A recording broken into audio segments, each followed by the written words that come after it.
Dealing কোনো না কোনো রাজনৈতিক দলের সাথে উপদেষ্টাদের কিংবা উপদেষ্টা পরিষদের হয়ে আছে, কিংবা নির্বাচনে একরকম ধোঁয়াশা দেখছি, কারণ আমি অনেক বেশি সরব, অনেক বেশি সমালোচনা করি এই সরকারের। সুতরাং আমার নির্বাচনের সময় আমি জানি না আমি কিরকম ট্রিটমেন্ট পাবো।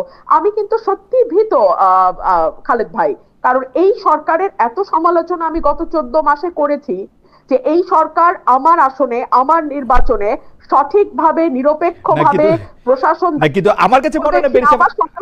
আমার কাছে মনে হয় যে বেরিসা ফারহানা এটা খুব ভয়ের বিষয়। আমি ব্যক্তিগতভাবে যেরকম ভাবে দেখেছি যে আপনি তো বিএনপিরও অনেক সমালোচনা করেছেন, এখন বিএনপি আপনাকে নমিনেশন দেয় কিনা, বিএনপি আপনাকে কিভাবে ট্রিট করে, একটা আমি ডামি প্রার্থী দাঁড় করায় কিনা, সেইটাও একটু আসলে দেখার বিষয় যে সেইটা আসলে কোথায় গিয়ে দাঁড়ায় আর কি। আমার মনে হয়। ভাই, 1 মিনিট, আমি যেহেতু 17 সাল থেকে কাজ করছি, জি। আমি জানি যে আমি দাবি বা যেই প্রার্থী দাঁড় করাক, মানুষ আমার সাথে আছে আলহামদুলিল্লাহ। আপনি আমার প্রোগ্রাম গুলো দেখলে আপনি বুঝতে পারবেন মানুষের সারা ইজ ডিফারেন্ট, তো ওইটা আমার সাথে আছে। আমরা কি জনাব নুরুল হক নূরকে, জনাব নুরুল হক নূর, আমি আহ, মানে আমি আপনাকে পেয়ে ওই যে ওই সেফ এক্সিটটার ধারণা থেকে যে কেন তারা আসলে কাদের দিকে ইঙ্গিত করতেছে, যে মানে কোন উপদেষ্টারা বা কাদের আসলে সেফ এক্সিটটা নিতে হবে, সেইটা একটু আপনি আমাদেরকে যদি একটু বলেন। আরেকটা বিষয় হচ্ছে যে আম, তাহলে আমি এখন কি করব? আহ, আহ, জনাব নুরুল হক নূরের ইন্টারনেট কানেকশনটা একটু ইয়া হয়েছে। তবে আমি একটা খবরের প্রতি আপনার একটু দৃষ্টি আকর্ষণ করতে চাই বেরেসা রুমিন ফারানা এর মাঝখানে, যেটা আপনাকে আসলে আমি পরের করার কথা ছিল, নুরুল হক নূর ফিরে আসুক। সেটা হচ্ছে যে আমি আজকে বোধ হয় দৈনিক সমকালে একটি প্রতিবেদন দেখলাম। দৈনিক সমকালে প্রতিবেদনটা হচ্ছে অনেকটা এরকম, আমি আপনাকে বলি।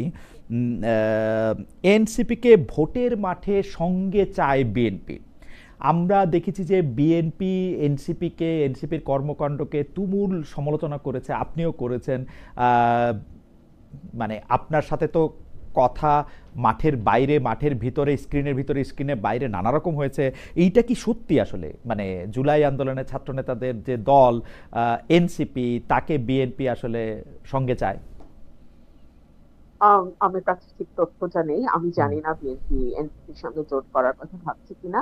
তবে আচ্ছা। বহুদিন আগে বিএনপি তার একটা অবস্থান পরিষ্কার করেছিল যে জামাতের সাথে জোট হবে না, এর বাইরে অন্য যে কোনো পলিটিক্যাল পার্টির সঙ্গে বিএনপি জোট করতে পারে। তবে এখানে আরো একটা কথা আমি বিনয়ের সাথে বলি, আমাদের গণতন্ত্র মঞ্চের সঙ্গে আমাদের এক ধরনের অ্যালায়েন্স আছে। গণতন্ত্র মঞ্চ আমাদের সঙ্গে গত 7-8 বছর ধরে মাঠে ছিল, একই সঙ্গে 12 দলীয় জোটও কিন্তু এখনো আছে বিএনপির সাথে। তো এতগুলো পলিটিক্যাল পার্টির সঙ্গে জোট করার পরে আবার নতুন করে এনসিপির সঙ্গে হবে কিনা, এই ব্যাপারে আমার কাছে কোনো ব্যক্তিগত তথ্য আমি জানি না। আহ, এইখানে আমি নিউজটা পড়ে যা জানলাম, নূর সাহেব ফিরে এসছেন আমাদের কাছে, তবু একটা লাইন একটু শুরু রাখি। নিউজটা পড়ে আমি যা বুঝলাম, নিউজটা একেবারেই মানে গরম গরম, যাকে বলে ওভেন ফ্রেশ। সেটাতে বলা হইতেছে বিএনপি আসলে এনসিপির কাছে টানতে চায়, জামায়াত থেকে যাতে দূরে রাখা যায়, মানে জামায়াতের সাথে যেন না যেতে পারে। এই ব্যাপারে কি আপনি দুইটা লাইন বলবেন? দেখুন, ভোটে তো এখনো 3-4 মাস বাকি আছে। হুম। তো এই সময়টা ভীষণ ক্রুশিয়াল। অনেক দলের সাথে অনেক দলের জোট হবে, আবার অনেক দলের সাথে জোট যেটা আছে সেটা হয়তো কিছুটা আলগাও হয়ে যেতে পারে। তো এখনই এই ব্যাপারে মন্তব্য করা কঠিন। ভোটের হিসাব নিকাশ, ভোটের পরিসংখ্যান ইত্যাদি সকল কিছু বিবেচনায় নিয়েই রাজনৈতিক দলগুলো তাদের দাবার গুটি সাজাবে, এইটুকু আমি বলতে পারি। জনাব নুরুল হক নূর, আমরা আপনার কাছে জানতে চাইছিলাম যে কেন এই সেফ এক্সিটের কথাটা ভাবা হচ্ছে। এদিকে আমাদের একজন দর্শকের মন্তব্য আমার একটু চোখে পড়তেছে, উনি বারবার এই মন্তব্য করতেছেন যে হোয়াট এ গেস্ট চয়েস। একজন হচ্ছে বিএনপি, আরেকজন হচ্ছে বিএনপির খুব প্রিয় বা পালিত বা ওরকম কি যেন একটা শব্দ, আমি আবার ওইটা খুঁজে পাইতেছি না লাইনটা, যে জনাব নুরুল হক নূর, আপনারা কি আসলে বিএনপির সাথে খুব বেশি, মানে আমার এটা জানা ছিল না কিন্তু, মানে আপনি এখন বিএনপির খুব ঘনিষ্ঠ কিনা এটাও আপনি একটু এটা বলবেন, মানে বিএনপির বিএনপির মানে বি টিম কিনা, বি টিম বা এ এখন আরেকটু ক্লোজ টিম। প্রথম হচ্ছে যে আমাদের ধরেন 18 থেকে 20 কোটি মানুষের মধ্যে অন্তত প্রায় 10 কোটির উপরে মানুষ ইন্টারনেট ব্যবহার করে বা সোশ্যাল মিডিয়াতেও আছে। সেখানে আওয়ামী লীগ, বিএনপি, বিভিন্ন দলের সাপোর্টার আছে।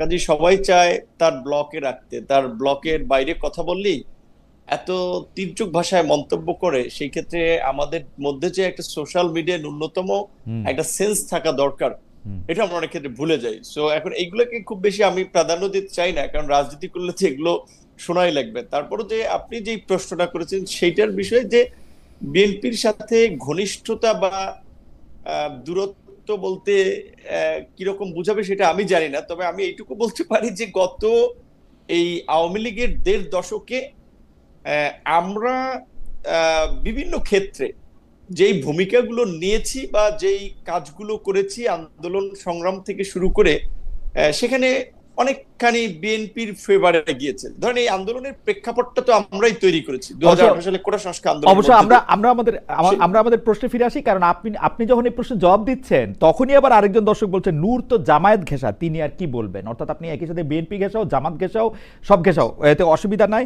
আর রুমিন ফারহানা ব্যারিস্টার, আপনাকে নিয়েও মন্তব্য আছে, যে মন্তব্যটা আমার চোখে পড়তেছে। খালেদ ভাই ভালোই উপভোগ করছেন, রুমিনকে দিয়ে আপনার কথাগুলি বলাচ্ছেন, ইন্টারেস্টিং। আমি একটু জনাব নুরুল হক নূর, আপনার কাছে আসতে চাই এই সেফ এক্সিটের কথাটা, এবং উপদেষ্টা পরিষদের মধ্যে কারা আসলে মানে মানে শত্রুতে পরিণত হইল এই যারা অভ্যুত্থানের নেতৃত্ব দিলেন দলটার সঙ্গে।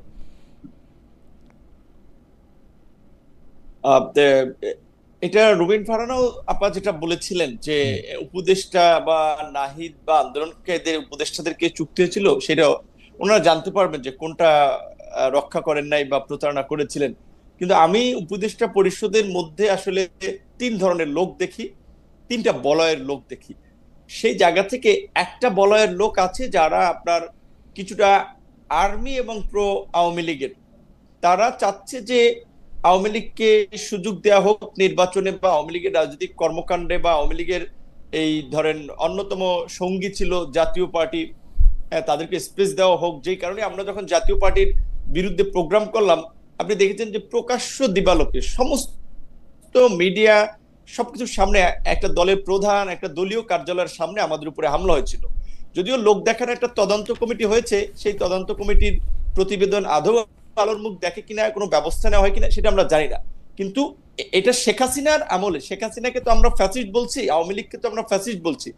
এইভাবে হ্যাঁ গুম করেছে, খুন করেছে, কিন্তু বিএনপির কোন নেতা কর্মী, শীর্ষ নেতাদেরকে কার্যালয়ের সামনে এইভাবে বোধহয় আপনার পিটিয়ে আহত করেনি। তো আমাদেরকে সেটা করেছে।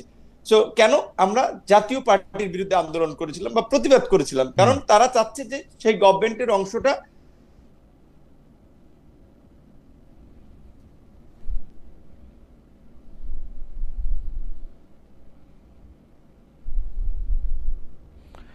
আমার মনে হয় যে জনাব নূর আবার একটু বিচ্ছিন্ন হয়ে গেছে। তো আমি ব্যারিস্টার ফারহানা আপনার কাছে ওই আরেকটা যেটা কমন প্রশ্ন, সর্বশেষ কমন প্রশ্ন, সেটা আপনাকে একটু আমি বলে রাখি যে জনাব সাবের হোসেন চৌধুরীর গ্রেপ্তার, জামিন, ইউরোপীয় ৩ দেশের উপদেষ্টাদের সঙ্গে বৈঠক, এই সবগুলিকে আপনি একটা সুতায় গাঁথা মালা মনে করেন কিনা? আপনি মনে করেন কিনা যে মাইনাস শেখ হাসিনা কোনো একটা আওয়ামী লীগ গড়ে তোলার তৎপরতা আছে এর মধ্যে, বা এটা আপনি সমর্থনও করবেন কিনা, বা এটা নিয়ে আপনি মন্তব্য করবেন কিনা? একটা মন্তব্য তো আছে। আমরা লক্ষ্য করেছি ওনার বাসায় গেছেন এবং কোনোভাবে যাতে খবরটি বাইরে না যায় সেটার একটা চেষ্টা ছিল। অর্থাৎ মিটিংটি গোপনীয়, সে ব্যাপারে কোনো সন্দেহ নাই।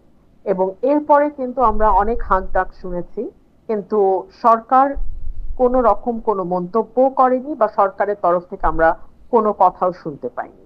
সো অ্যাপারেন্টলি আমরা ধরে নেই যে একজন সাবেক সংসদ সদস্য এবং সাবেক মন্ত্রীর বাসায় ৩ জন কূটনীতিক গিয়েছিলেন এবং তাদের সৌজন্য সাক্ষাৎই আমি ধরে নিচ্ছি, এবং তাদের মধ্যে ডেফিনেটলি পলিটিক্যাল আলাপ আলোচনা হয়েছে। সাবের হোসেন চৌধুরীর ব্যাপারে একটি কথা না বললেই না, উনি আওয়ামী লীগের খুব সজ্জন পলিটিশিয়ানদের একজন হিসেবেই ওনাকে মানুষ জানে, পারসেপশনটা সেরকম। তো 1/11 এর সময় অনেকে